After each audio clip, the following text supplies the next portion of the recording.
मङ्गलं भगवान् वीरो मङ्गलं गौतमो गणी मङ्गलं कुन्दकुन्दार्यो जैनधर्मोऽस्तु मङ्गलं सर्वमङ्गलमाङ्गल्यं सर्वकल्याणकारकं प्रधानं सर्वधर्माणां जैनं जयतु शासनं। मैं नमो तीर्थनायक को नमो ओंकार वाणी को नमो उन कुंद प्रभु को जिन्होंने ओंकार धारण की। अहो उपकार जिनवर का कुंद का दिव्य वाणी का जिन कुंद ध्वनि दाता उन कहान स्वामी का। चिदानंदिक रूपाए जिनाए परमात्मने परमात्म प्रकाशाय नित्यं सिद्धात्मने नमः। योगेंद्र देव कृत ये जो परमात्म प्रकाश नाम के ग्रंथ की 58 नंबर की गाथा, इसकी स्वाध्याय अपन ने कल इसकी गाथा अन्वयार टीका की थी और आज गुरुदेव श्री का उस पर व्याख्यान विस्तार से आया। मूल चर्चा जो आई वो परमाणु के संबंध में, यद्यपि कि गाथा सूत्र जीव के विशेषपने से द्रव्य गुण पर्याय की चर्चा यहाँ आचार्य ने की और टीकाकार आचार्य ब्रह्मदेव सूरी ने उसमें 6 ही द्रव्यों की चर्चा यहाँ समाहित की। तो परमाणु के संदर्भ से गुरुदेव ने बहुत अच्छा स्पष्टीकरण आज लिया है, अपन देखेंगे। पहले यहाँ से देखते हैं, पेज नंबर 128 है। ये जो आया ना, शुद्ध निश्चय नय से शुद्ध बुद्ध एक स्वभाव आत्मानम द्रव्यम जाने ही।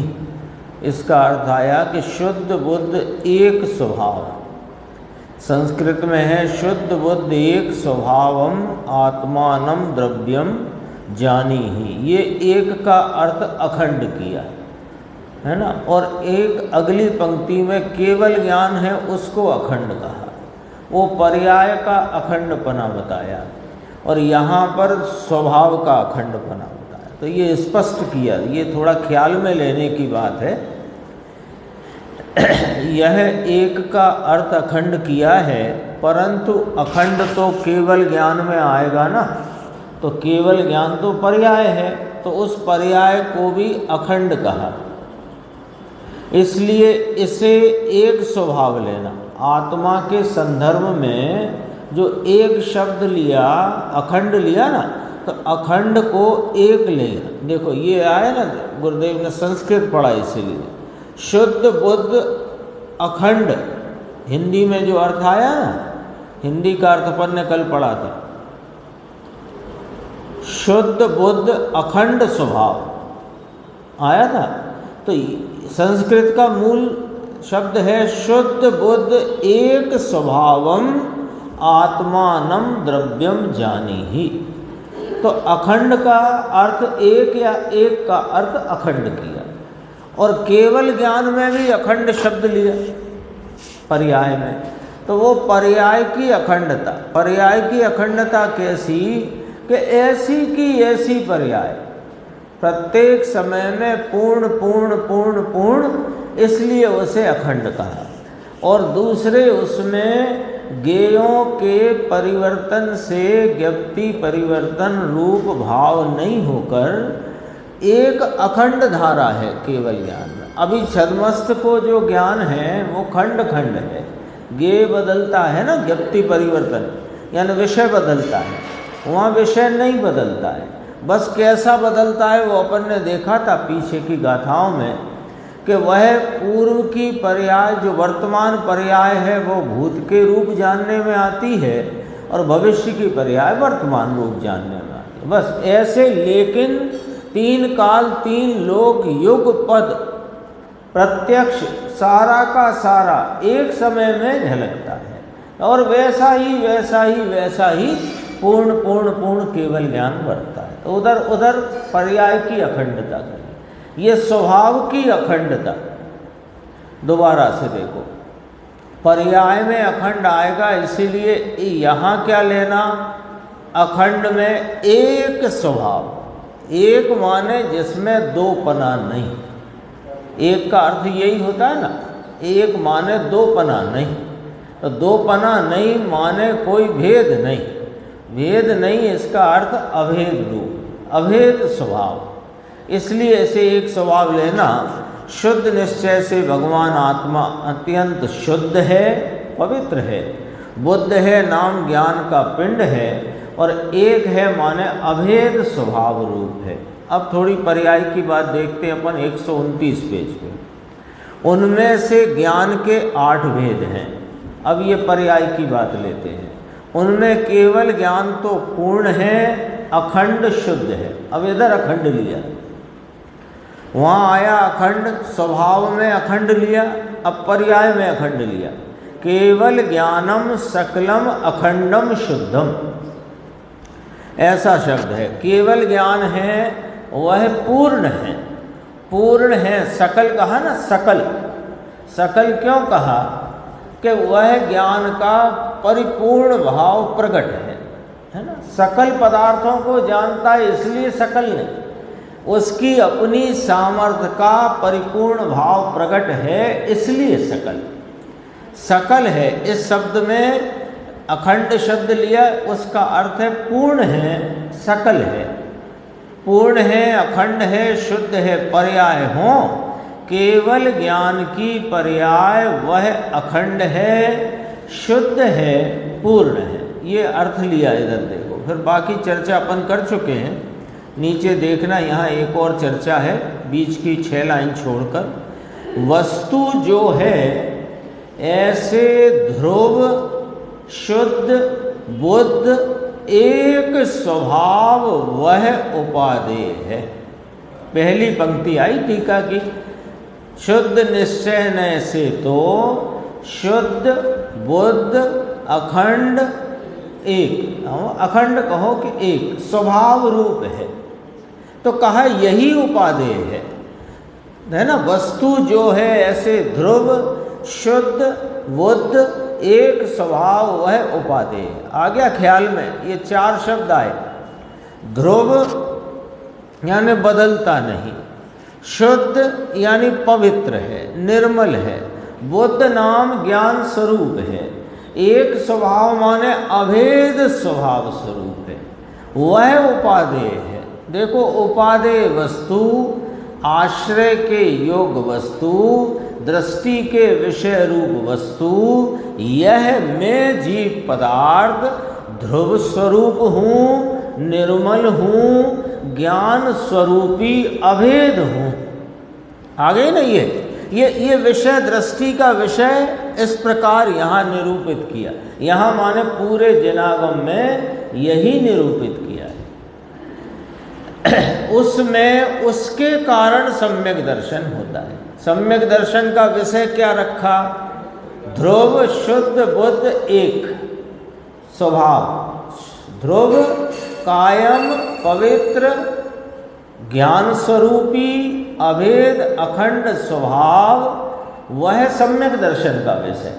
तो उसके कारण से सम्यक दर्शन होता है। ये क्या अर्थ हुआ? सम्यक दर्शन रूपी कार्य का कारण, सम्यक दर्शन रूपी कार्य, उसका कारण कौन?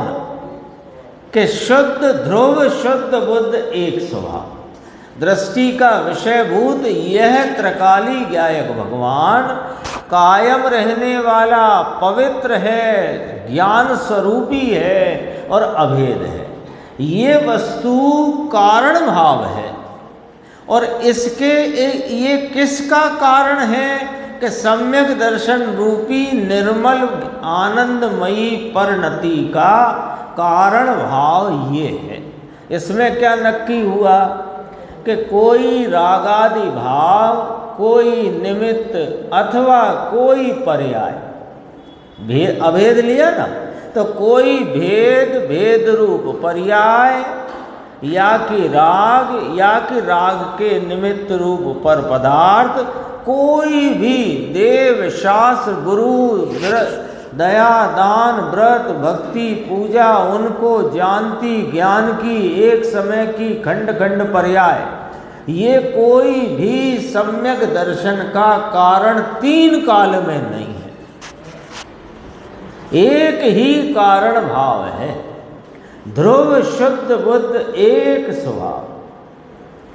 अब आगे कहते हैं, यह केवल ज्ञान साध्य रूप से उपादेय सही, प्रकट करने योग्य उपादेय ठीक है, ध्येय रूप से उपादेय केवल ज्ञान भी नहीं, केवल ज्ञान भी ध्येय रूपता की वस्तु नहीं, केवल ज्ञान प्रकट करने योग्य है, केवल ज्ञान लक्ष्य रूप है, लक्ष्य नहीं। लक्ष्य और लक्ष्य समझे ना, देखो लक्ष्य में आधा छा के बाद या आता है लक्ष्य, और लक्ष्य में ला और वो क्षत्रिय का छा, उसमें आधा छा नहीं आता। तो लक्ष्य होता है वो जिसे प्राप्त करना है, और लक्ष्य वो है जिसका आलम्बन लेना है, जिसका आश्रय लेना है, जो ध्यान का विषय है, जो एकाग्रता का विषय है, वो लक्ष्य है। तो केवल ज्ञान लक्ष्य रूप है, लक्ष्य रूप नहीं, ध्येय रूप नहीं। केवल ज्ञान उपेय है ना, तो उपेय माने साध्य कहो, उपेय कहो, प्राप्त करने योग्य कहो, प्रकट करने योग्य कहो। इस अपेक्षा से साध्य की अपेक्षा से उपादेय है, और ध्येय की अपेक्षा से तो त्रिकाली द्रव्य ही उपादेय है। ही से क्या फायदा अंकुर?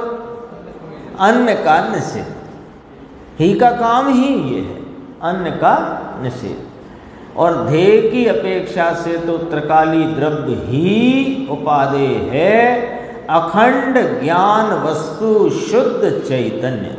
यहाँ तक बात आई। फिर गुणों की बात भी इसमें ली है, थोड़ा सा अपन देख लेते हैं। Page number 130।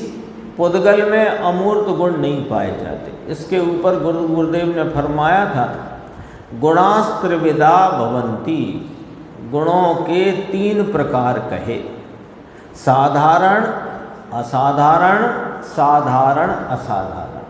ये एक शक्ति भी है 26वें नंबर की 47 शक्तियों में, साधारण असाधारण साधारणा साधारण, ऐसी एक शक्ति है 26वें नंबर की।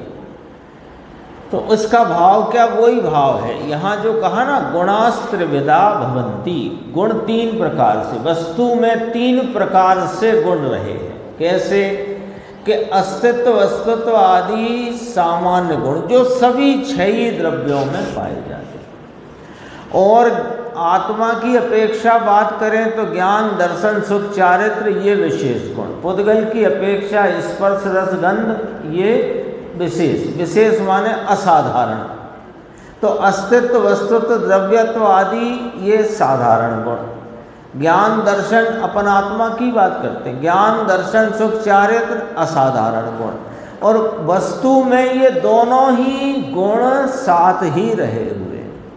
जहाँ ज्ञान दर्शन सुख चारित्र आदि असाधारण भाव इस वस्तु में है, वहीं यह साधारण भाव माने अस्तित्व वस्तुत्व भी रहे हुए हैं। ऐसे तीन प्रकार से गुणों का स्वरूप आता है। अपन यहाँ आते हैं, पुद्गल में अमूर्त गुण नहीं पाए जाते, परमाणु में अमूर्तपना नहीं। इस कारण पांचों की अपेक्षा अमूर्तपना साधारण जानना, अमूर्तपना पुद्गल के अतिरिक्त 5 द्रव्य की अपेक्षा से साधारण है, और पुद्गल फिर कहा सर्वत्र है, पुद्गल की अपेक्षा असाधारण। असाधारण यहाँ किस प्रकार कहा कि उसमें नहीं, यहाँ व्याख्या थोड़ी इस प्रकार लेना, ऐसे मत लेना जो अभी अपन ने करी। अभी करी वो सर्वत्र ऐसी व्याख्या सामान्य रूप से आती है, यहाँ पर साधारण असाधारण में ये बात ली। इसकी भी एक हेतु है, वो भी बताते हैं क्या है। एक जैसे ज्ञान गुण है, तो मेरा ज्ञान गुण मेरे लिए विशेष, और अन्य जीवों का ज्ञान गुण मेरे लिए वो ज्ञान गुण सामान्य कहलाएगा, साधारण में आएगा, लेकिन मेरा ज्ञान गुण अन्य में नहीं, इसलिए असाधारण। ऐसी भी विवक्षा आती। यहाँ पर दूसरी विवक्षा है कि पुद्गल में नहीं, अमूर्तपना पुद्गल में नहीं, तो उसे असाधारण कहा। 5 की अपेक्षा, 5 की अपेक्षा साधारण, पुद्गल की अपेक्षा असाधारण। आगे फिर कहा प्रदेश गुण काल के बिना 5 द्रव्य में पाया जाता है। यहाँ प्रदेश गुण का अर्थ है कायत्वपना, इसलिए 5 की अपेक्षा से ये प्रदेश गुण साधारण है। प्रदेश गुण की अपेक्षा से काल के अतिरिक्त 5 द्रव्यों में साधारण है। 5 पंचास्ति काय, सबको प्रदेश नाम बहुप्रदेश है, और काल में नहीं पाने से, यानी काल में प्रदेश बहुप्रदेशी पना नहीं होने से काल की अपेक्षा प्रदेश गुण को या प्रदेशत्व गुण को असाधारण कहा है। प्रदेश गुण इसमें नहीं, काल में नहीं, यहाँ ये विवक्षा ली। यद्यपि कि प्रदेशत्व गुण है और उसकी एक प्रदेशी आकार रूप अवस्था है, लेकिन बहुप्रदेशपना नहीं, वो अपेक्षा 5 में है, इसलिए साधारण, और इसमें काल द्रव्य में असाधारण। असाधारण का मतलब उसमें नहीं, ये स्पष्ट हो गया।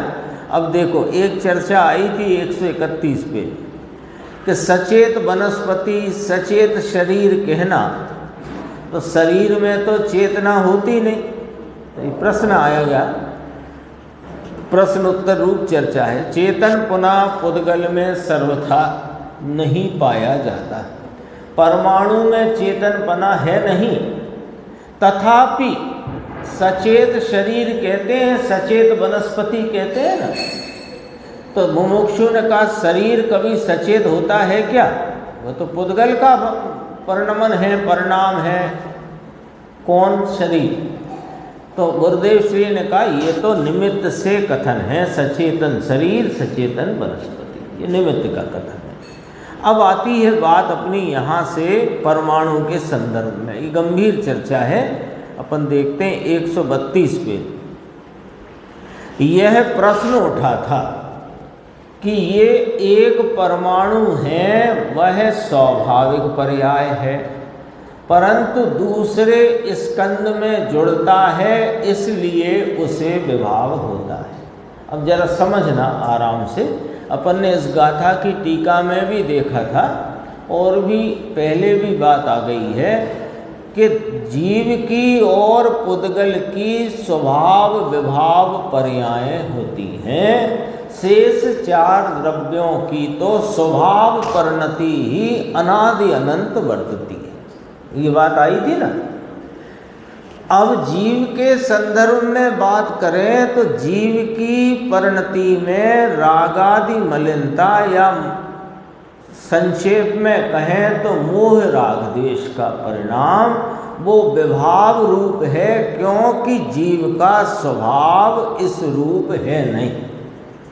ठीक है, ये तो हो गई बात जीव की। अब पुद्गल का स्वभाव विभाव किस प्रकार के, कल अपन ने चर्चा में एक बात आई थी, अपने ख्याल में होगी, कि पुद्गल द्रव्य परमाणु को कहते हैं। पुद्गल द्रव्य परमाणु को कहते हैं, और परमाणु में कभी विभाव परिणमन होता नहीं। परमाणु में विभाव परिणमन नहीं होता। उसके अपन ने चर्चा देखी थी। स्पर्श में भी या तो ठंडा गर्म या तो रूखा चिकना। तो रूखा चिकना विभाव परिणमन नहीं, ठंडा गर्म भी विभाव परिणमन नहीं, उसका स्वभाव परिणमन है। ठीक है। ऐसे ही रंग आदि की 5 पर्याय, गंध की, सुगंध, दुर्गंध, ये सब उसकी स्वभाव पर्याय है एक परमाणु की। अब परमाणु में विभाव कैसे होता है? देखो, एक विवक्षा तो ये पहले ख्याल में रख लो और इसको बॉक्स में डाल दो कि पुद्गल द्रव्य एक स्वतंत्र परमाणु को कहते हैं, जिस परमाणु में अपने स्वयं के अस्तित्व, वस्तुत्व, द्रव्यत्व आदि अनंत सामान्य गुण और स्पर्श, रस, गंध, वर्ण आदि अनंत विशेष गुण एक परमाणु में अपनी सत्ता में पाए जाते हैं, और उन गुणों का जो परिणमन है वो स्वभाव परिणमन है। ठीक है। अब पुद्गल के विभाव परिणमन कहना, ये क्या अपेक्षा है कि पुद्गल को मूर्तिक कहा है ही, मूर्तिक, पुद्गल रूपी पदार्थ है, मूर्तिक है। तो पुद्गल हमें जो दिखता है वो समान जाति द्रव्य पर्याय रूप स्कंद में दिखता है। ये जो है ना, ये टेबल, ये कपड़ा, ये पुद्गल है कि जीव है कि धर्म है कि अधर्म है कि आकाश है कि काल है? अब बताओ। देखो, आपने तो बांध दिया हमें यहाँ बॉक्स में लिख करके कि एक स्वतंत्र परमाणु वह पुद्गल द्रव्य है, उसमें अस्तित्व, वस्तुत्व आदि अनंत सामान्य गुण, स्पर्श, रस, गंध, वर्ण आदि उसके विशेष गुण, और उनकी जो जो पर्याय हैं वे स्वभाव पर्याय हैं। ये अपन ने बॉक्स में लिख के रखा है। अब हम पूछते हैं, आपके सामने पुस्तक है, बेंच है, आपकी ये शर्ट है, तो ये कौन है? क्या है ये? 6 द्रव्यों में बताओ इसे क्या कहोगे? क्या कहोगे 6 द्रव्यों में? पुद्गल। अब पुद्गल तो कहा, लेकिन ये एक अकेला परमाणु नहीं है, ये अनंत परमाणुओं की समान जाति द्रव्य पर्याय रूप स्कंद अवस्था है। उस अवस्था को उपचार से पुद्गल कहते हैं। ठीक है। तो इस स्कंद अवस्था में परमाणु का जो परिणमन होता है उसको विभाव पर्याय कहा। तथापि वो परमाणु का विभाव परिणमन लेना, अभी तो अपन ने स्वभाव परिणमन लिया था स्वतंत्र परमाणु में। अब परमाणु समान जाति द्रव्य पर्याय रूप टेबल में, कपड़े में, कुर्ते में, इसमें जो परमाणु है, परमाणु नहीं है ऐसा नहीं, परमाणु है। तो ये इसकी जो यहाँ पर स्थूल पने रूप, परमाणु तो सूक्ष्म है, पर इसकी जो स्थूल पने रूप परिणमन है, ये इसका विभाव परिणमन है, परमाणु का विभाव परिणमन। देखो, स्कंद का विभाव नहीं होता, स्कंद रूप अवस्था में रहे हुए परमाणु विभाव रूप परिणमन है। इसलिए वो याद कराया समान जाति द्रव्य पर्याय। अब देखो, अब एक अपने सामने नक्शा आ गया अपनी चर्चा का, क्या दिशा है, क्या चित्र है। अब अपन इस चर्चा को पढ़ेंगे तो समझ में आएगी बात। एक परमाणु है वह स्वाभाविक पर्याय, परंतु दूसरे स्कंद में जुड़ता है, इसलिए उसे विभाव होता है। यह व्यवहार कथन है, क्योंकि इसमें इसलिए शब्द डला है, ये व्यवहार खड़ा हो गया।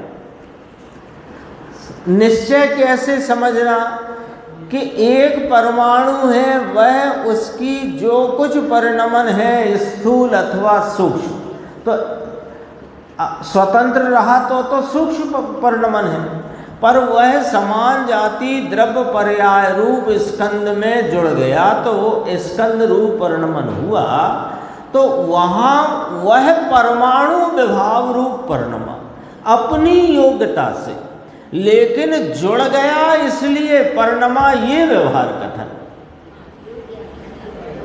स्कंद में जुड़ गया इसलिए विभाव रूप परिणमा है, ये व्यवहार कथन है। और स्कंद में रहा परमाणु अपनी योग्यता से विभाव रूप परिणमा है, ये परमार्थ कथन है। ख्याल में आई बात? तब ऐसा, अब यहां पर जब इसलिए कहेंगे, इस व्यवहार से कहेंगे, तो यह यहाँ पर अपने चित्त में ऐसा ज्ञान या ऐसी भ्रांति खड़ी होती है कि ये परमाणु तो सूक्ष्म रूप स्वभाव रूप परिणमित था, ये स्कंद में आ गया, इसलिए उसके कारण स्थूल रूप परिणमित या विभाव रूप परिणमित हो गया। तो कहा ऐसा नहीं है। एक एक द्रव्य की कितनी स्वाधीनता है, यदि इस स्वाधीनता को नहीं मानेंगे हम, तो हम उस द्रव्य की सत्ता का अस्वीकार करेंगे, क्योंकि सत्ता सतरूप होती है और सत अहेतुक और निरपेक्ष होता है। यदि स्कंद में जाने से परमाणु में विभाव परिणमन माना, होता स्कंद में जाने पर है, लेकिन जाने से हुआ, इसके मानने में उसकी स्वतंत्र सत्ता का हमने हमारे ज्ञान में घात किया। सूक्ष्म है बात, क्यों है, तो आई है तो समझना ही पड़ेगी। स्कंद में भी परमाणु विभाव रूप स्वयं से है। वहाँ ये बड़ा प्रश्न उठा था, यहाँ तो बहुत प्रश्न आए हैं ना, कि अकेला, ये खानिया चर्चा में भी ये प्रश्न उठा था, अकेला परमाणु पृथक उसे स्वभाव कहना, और परमाणु स्कंद में जुड़ता है इस कारण से विभाव कहना, परंतु वह विभाव सब परमाणुओं के कारण से है, ऐसा नहीं है।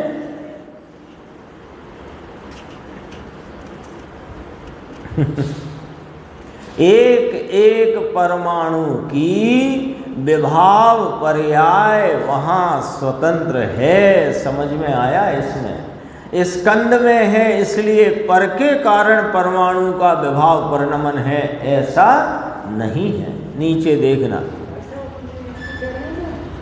स्कंद में जुड़ता है, अपन सीधा यही कह सकते हैं कि परमाणु की जो विभाव रूप पर्याय है उसका नाम स्कंद है। नहीं, ऐसे नहीं। स्कंद को असमान जाति द्रव्य पर्याय कहा है, स्कंद को विभाव पर्याय नहीं कह रहे।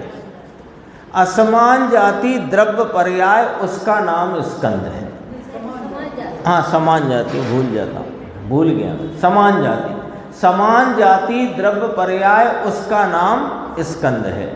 और उस द्रव्य पर्याय में रहा हुआ जो स्वतंत्र परमाणु है, वो सूक्ष्म परिणमन को छोड़कर स्थूल परिणमन से स्वयं परिणमा है। तो स्थूल रूप परिणमना वह परमाणु का विभाव परिणमन, स्थूल परिणमन हो जाना, ये उसका विभाव परिणमन। आगे आएगी बात, अभी अपन ने सुनी भी है। अभी जो स्कंद को विभाव कह देना वो कथन सामान्य है। परमाणु का स्कंद रूप जो परिणमन है, दरअसल में अब आप सोचो जरा, परमाणु स्वयं स्कंद रूप कब परिणमा है? यदि परमाणु स्वयं स्कंद रूप परिणमा मानोगे तो दो परमाणु चार परमाणु को एक होना मानोगे।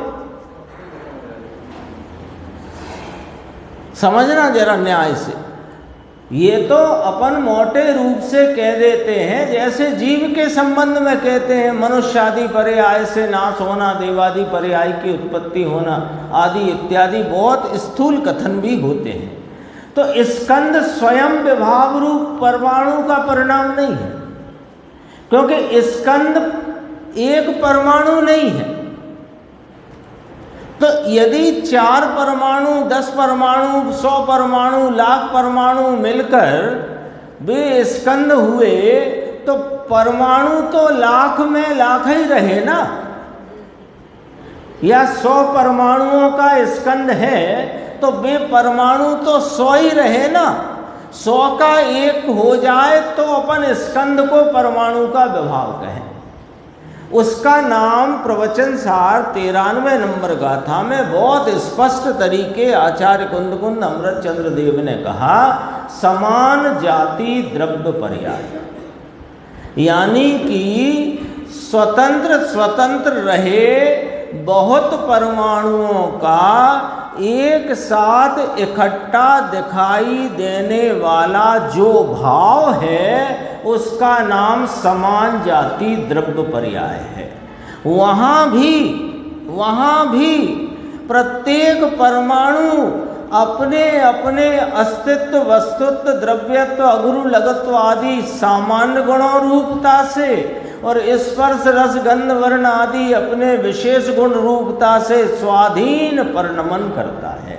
अब इसमें विभाव क्या हो गया कि उसका सूक्ष्मपना का परिणमन का अभाव हो गया और स्थूल रूप परिणमन हो गया। ये परमाणु का विभाव है, यही परमाणु समान जाति पर्याय है, उसको अपन विभाव पर्याय नहीं कहेंगे। विभाव पर्याय एक परमाणु की तो है नहीं वो, लेकिन सामान्य अपेक्षा पुद्गल को अनेक परमाणुओं के स्कंद को भी पुद्गल कहने की रीति है, पद्धति है। तो उस अपेक्षा वह पुद्गल का विभाव परिणाम कह देने में आता है।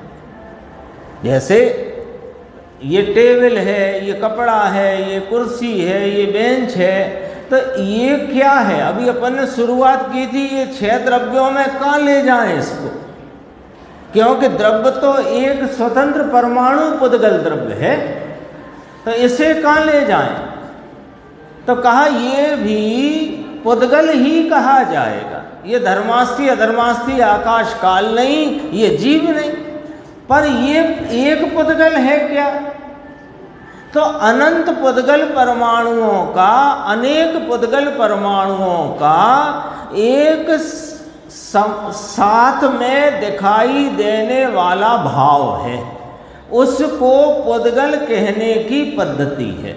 तो जब उसको पुद्गल कहते हैं तो वहाँ रहे पुद्गल परमाणु विभाव रूप परिणमे हैं, इसलिए स्कंद को के परिणमन को विभाव परिणमन कहने की पद्धति है।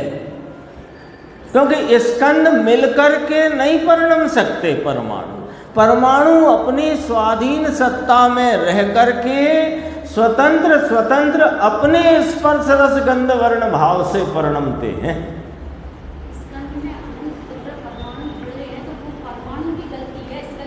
हाँ, स्कंद तो एक साथ दिखाई देने वाली अवस्था है, उसमें सब परमाणु अपनी अपनी स्वतंत्र सत्ता और अपने गुणों से परिणमन करते हैं।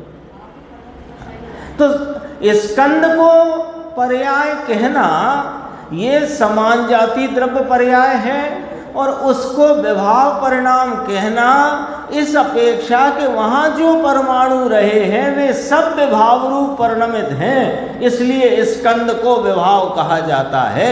पर स्कंद में एक द्रव्य थोड़ी परिणमा है जो अपन कहें कि एक द्रव्य की ये विभाव परिणाम, अनेक हैं।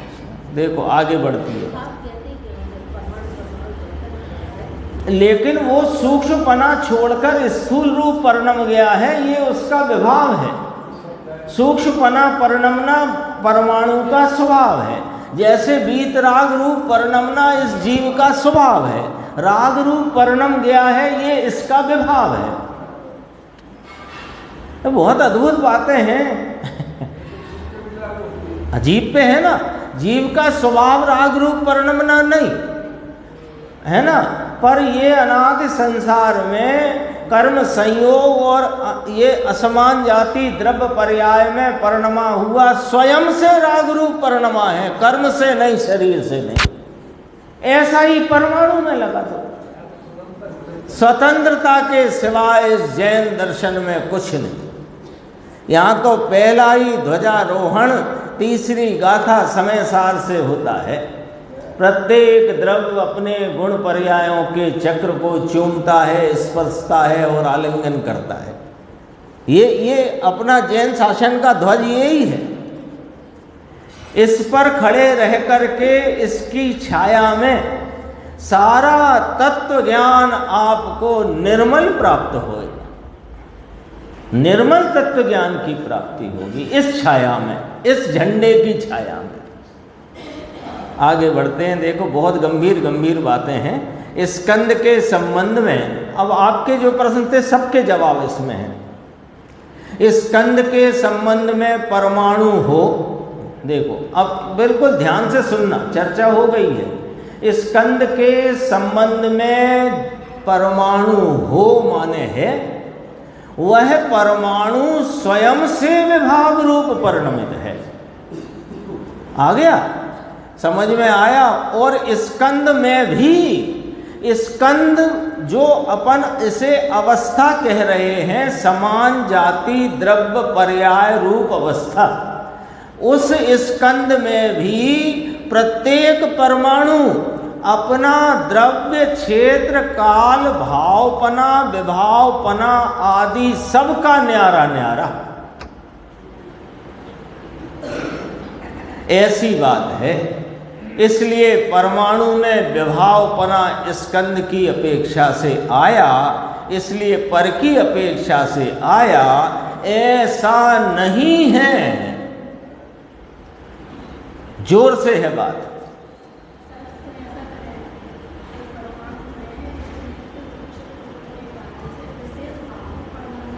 तो स्निग्ध रुक्षत्व गुण उसका अपना भाव है, उस भाव का अपना विभाव है। वो पुद्गल, वो उसमें दूसरे परमाणु ने क्या किया, दूसरे ने क्या किया? दूसरे ने कुछ नहीं किया, यही तो बात चल रही है, यही बात चल रही है। दूसरे ने कुछ ना किया। वो यदि वो कितनी चर्चा हो चुकी है, अलग से क्यों करें, फिर भी कहते हैं 4 गुण रुक्षत्व वाला 6 गुण रुक्षत्व वाले के संबंध में आया, इसलिए स्वयं 6 गुण वाला हुआ, ऐसा नहीं है। वो 6 गुण वाला अपनी रुक्षता के 6 गुणी हानि वृद्धि रूप परिणमन से परिणमता हुआ है। देखो उस समय के परमाणु का स्वभाव ही विभाव रूप से परिणमा। गजब बातें हैं भैया।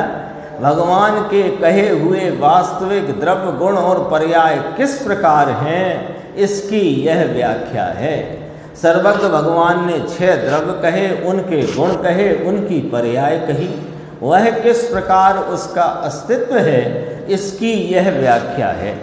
परमाणु में स्कंद में है, मैंने परमाणु स्कंद में है तब विभाव रूप हुआ है, अथवा स्थूल स्कंद में परमाणु है, वह परमाणु स्थूल रूप हुआ है। देखो वही जो अभी अपन बात करते थे, आ गई। परमाणु स्कंद में है इसलिए स्कंद विभाव रूप हुआ है कि स्थूल स्कंद में रहा परमाणु स्वयं स्थूल रूप हुआ है। स्कंद को विभाव रूप परिणाम कहना औपचारिक कथन है, क्योंकि वहां रहे अनेक पुद्गल परमाणु स्थूल रूपता से परिणमे हैं।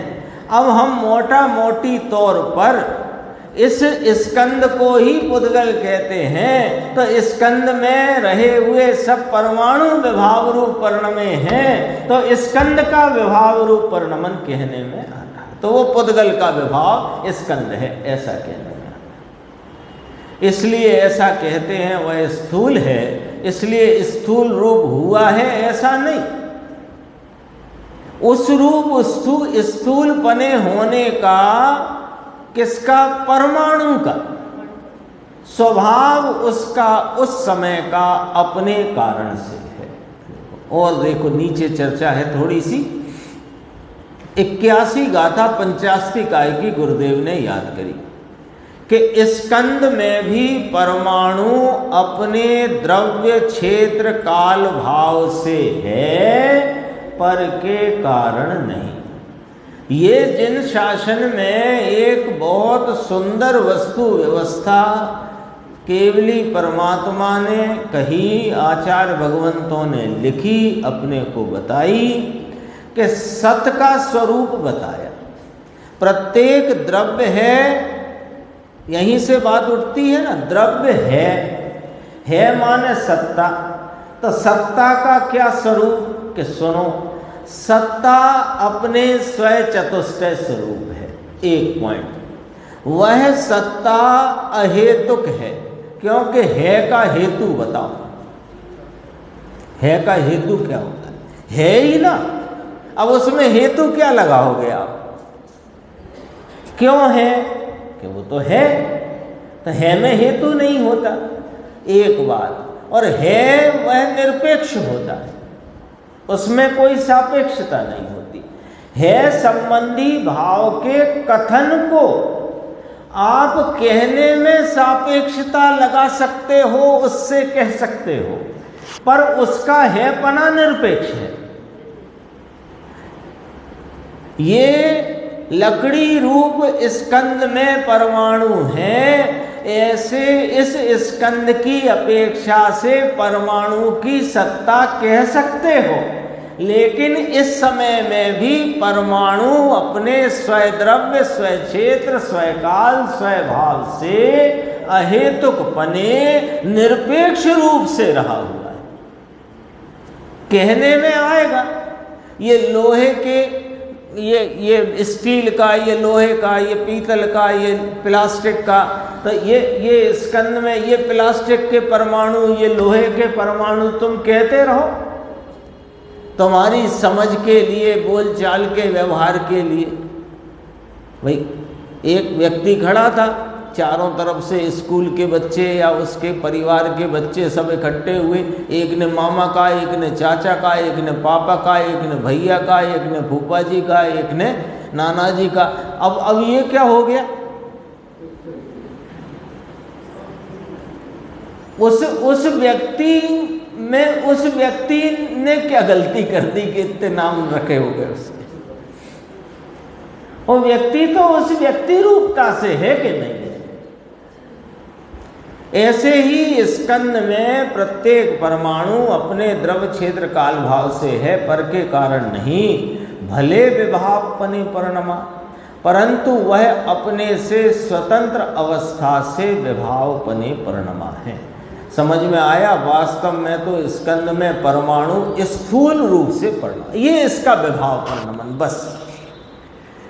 जैसे वीतराग स्वरूप इस आत्मा का राग रूप परिणमन विभाव परिणमन है, स्वभाव परिणमन तो वीतराग रूप है ना। ऐसे परमाणु का सूक्ष्म रूप परिणमन उसका स्वभाव रूप परिणमन है। और स्कंद में रहे हुए परमाणु स्वयं की योग्यता से अपने द्रव्य क्षेत्र काल भाव से रहा हुआ अपने उस समय की योग्यता रूप परिणाम में स्थूलपने परिणमा है, यही उसका विभाव परिणमन है। परमाणु भिन्न है तब सूक्ष्म रूप है, स्कंद में है तब स्थूलपने स्वयं से परिणमा है। परमाणु स्थूल हुआ इसलिए लोग ऐसा कहते हैं, पर के कारण स्थूल हुआ ऐसा नहीं है। उस समय स्वयं अपने से स्थूल हुआ है। यहाँ तक चर्चा आई। अब कल 59 नंबर की चर्चा, गाथा की चर्चा आएगी, अपन उसकी चर्चा आगे देखेंगे। ज्ञान गोष्ठी में अपना विषय चलता है क्रमबद्ध पर्याय का अधिकार।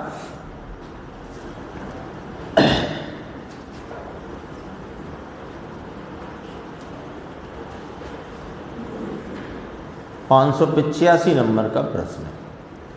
देखो इसमें भी बहुत गंभीर बात है, 3-4 पंक्तियां हैं, लेकिन बहुत जिम्मेदारी से समझने की है। देखो, व्यवस्थित परिणमनशील वस्तु है, यानी जगत में जितने पदार्थ हैं चेतन अचेतन वे सब परिणमनशील हैं और उनका परिणमन व्यवस्थित है। सबका परिणमन, अभी अपन परमाणु की बात करके आए, तो सबका परिणमन व्यवस्थित है। इस प्रकार हमको भगवान के कथन की श्रद्धा है, उसे है, माने उस प्रश्नकार ने किसी के नाम से पूछा, हम तो हमारी बात कहते हैं। हमारा प्रश्न है कि जगत में जितने चेतन अचेतन पदार्थ हैं सब अपने स्वयं चतुष्टय में रहे हुए हैं और वे सब द्रव्य परिणमनशील हैं और वे परिणमन अपनी परिणमनशीलता से प्रत्येक समय में व्यवस्थित परिणाम से, क्रम नियमित परिणाम से परिणमित होते हैं, ऐसा सर्वज्ञ देव ने कहा है। और हमको सर्वज्ञ देव का कथन सर माथे है, इसलिए हम क्रमबद्ध क्रम नियमित परिणमन को मानते हैं। ये प्रश्न है उसका। तो हमारे ऐसे क्रमबद्धता के मानने को आप मानना क्यों नहीं कहते?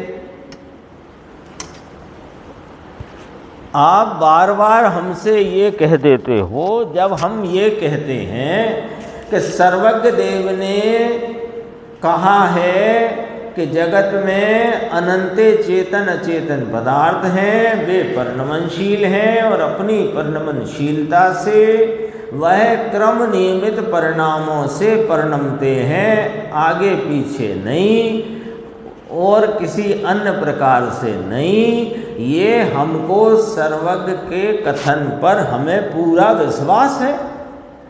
तो हमने उस विश्वास के आधार पर यदि ये कह दिया कि हमारा सम्यक दर्शन अथवा हमारी मुक्ति जब सर्वज्ञ ने देखी होगी और इस वस्तु के परिणमनशील परिणमन के प्रवाह में उसका जब परिणमन उस प्रकार का होना होगा तब हो जाएगा, इसमें पुरुषार्थ क्या करना, ऐसा यदि हम सर्वज्ञ के कथन की श्रद्धा के आधार पर कहते हैं तो आप यूँ क्यों कहते हो कि तुम्हें अबे सर्वज्ञ की श्रद्धा ही कहाँ है? अभी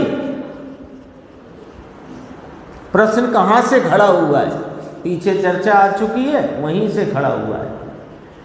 हमें सर्वज्ञ के कथन का पूरा विश्वास है और वे कहते हैं कि जिस जीव की जिस काल में, जिस क्षेत्र में, जिस निमित्त से जो जन्म मरण मुक्ति संसार जो होना होगा वो होगा, हमें उनके कथन का पूरा विश्वास है। इसलिए पुरुषार्थ करना तो अकार्यकारी हुआ। जब हम ये वाली बात कहते हैं तो आप कहते हो नहीं, पुरुषार्थ की तो मुख्यता है। तो इसमें हमारी कहाँ गलती हो रही है वो आप हमें बताओ। तो गुरुदेव श्री उसका जवाब देते हैं कि इस प्रकार भगवान की कथन की श्रद्धा उसे है क्या, ऐसा प्रश्न पूछा कि नहीं है। वो कहता है कि हमको सर्वज्ञ के वचनों का पूर्ण विश्वास है। तो कल भी अपन ने बात की थी, तो मैं उनके वचनों का विश्वास है तो पहले वक्ता का विश्वास है कि नहीं? जिसके वचन हैं उसका तुम्हें निर्णय है कि नहीं? कल आ गई बात। तो उसका निर्णय हमें है सब बराबर, है ना? केवली भगवान होते हैं, उनको केवल ज्ञान प्रकट है। अपने केवल ज्ञान में 3 लोक के सभी द्रव्य, उनके गुण, उनकी पर्यायों को एक समय में प्रत्यक्ष युगपत जानते हैं, हमें बराबर ख्याल है। अच्छा, तो उन्हें ये केवल ज्ञान कहाँ से प्राप्त हुआ है?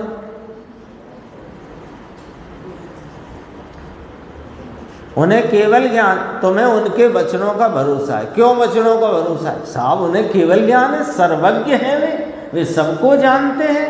अच्छा, वे सबको जानते हैं तो काय से जानते हैं?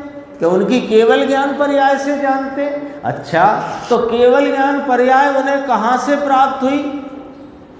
शिखर जी के पर्वत पर, टॉप पर कहाँ से आया केवल ज्ञान? कि साहब वो स्वभाव में से प्रगटा। अच्छा, तो जो स्वभाव उनके पास है तुम पर है कि नहीं? तो तुम पर है तो तुम्हें अपने स्वभाव का विश्वास है, यदि नहीं तो तुम्हें ना अपने स्वभाव का विश्वास है, ना सर्वज्ञ के स्वभाव का विश्वास है, ना सर्वज्ञ के परिणमन का विश्वास है, ना उनके कथन का विश्वास है, ना उनके वचनों का विश्वास है। जब एक नंबर से ही तुम्हारी वो उल्टी रखी है घड़ा, अब सब उल्टा ही, सीधा नहीं। देखो, सर्वज्ञ भगवान का सच्चा निर्णय उसको कहाँ है? पहले सर्वज्ञ का निश्चय हुए बिना व्यवस्थित पर्याय या पर्यायों की व्यवस्थित परिणमन का निर्णय कहाँ से आया? मात्र ज्ञानी की बातें सुनकर सुनकर वैसा वैसा ही कहे तो इससे काम नहीं चलेगा, इससे नहीं चलेगा। कार्तिकेय अनपेक्षा में कहा, समय सारजी में कहा, पंचास्तिकाय में कहा, प्रवचन सार में कहा, गुरुदेव ने कहा, इसलिए काम चलेगा कि नहीं चलेगा? नहीं चलेगा। तो कैसे चलेगा? कि प्रथम सर्वज्ञ का निर्णय तो करो। आचार्य कुंद देव ने, आचार्य कार्तिकेय स्वामी ने, और भी अनेक आचार्यों ने, और अनेक ज्ञानियों ने, और गुरुदेव श्री ने जो बात अपने सामने कही, सर्वज्ञ की साक्षी रखकर वस्तु का स्वरूप कहा। पॉइंट समझना, सर्वज्ञ की साक्षी रखकर वस्तु का स्वरूप कहा। तो सर्वज्ञ की साक्षी से कहा, और तुम भी सर्वज्ञ की साक्षी से मान रहे हो। तुमने ही कहा ना कि हमको सर्वज्ञ के कथन का विश्वास है। तो सर्वज्ञ का निर्णय है कि नहीं तुम्हें? प्रश्न आ गया सामने, और इसका जवाब दो। सर्वज्ञ का निर्णय है कि नहीं है? अभी अपन उसके संबंध में छोटा सा एक अपना विचार का 3-4 पॉइंट अपन ने ख्याल में लिए।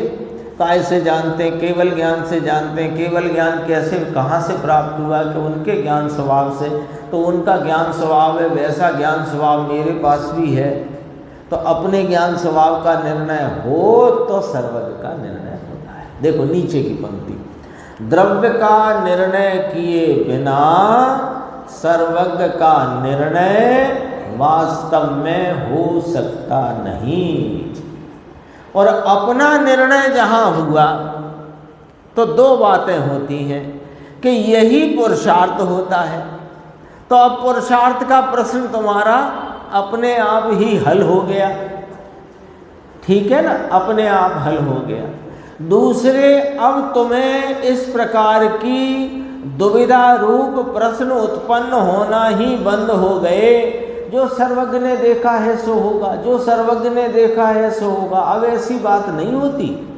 अब अंदर में से ये बात आती है कि जैसा वस्तु का परिणमन है वैसा होता है, मुझे उसमें करना क्या, बदलना क्या, ये बात हो जाती है। देखो एक प्रश्न और है, क्रमबद्ध में करने के लिए क्या आया?